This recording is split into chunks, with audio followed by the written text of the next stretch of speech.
In part 1 of this video series, we covered the importance of flammability and toxicity.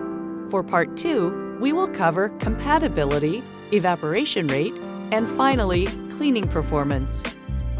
When we talk about compatibility, we are making sure the cleaner doesn't damage the surface or equipment you are cleaning. For metal cleaning, water-based cleaners are more the concern. You should watch out for oxidation or rust. The higher the pH, or more alkaline, the more potential for problems.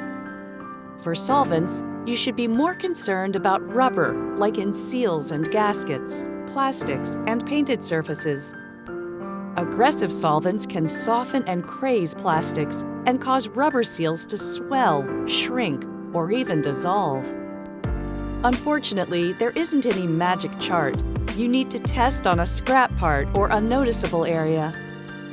Evaporation speed of a cleaner affects how you work with it. Water-based cleaners, or citrus degreasers, evaporate so slowly that they need to be wiped off. That can be good if you have a thick grease that requires soak time. Solvents with fast evaporation, which include alcohol-based degreasers, allow you to spray, let the grease run off, and then walk away. The solvent flashes off in seconds. To judge performance, you can start with the manufacturer's data, but in reality, you will have to test to see what will work best for your application.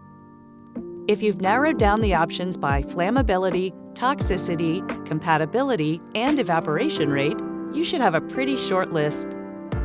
In part 3 of this video series, we'll take you through all the great degreasers in the Chemtronics line, including ElectroWash and Max Clean branded products. Contact us, and we can help you find the best degreaser for your requirements.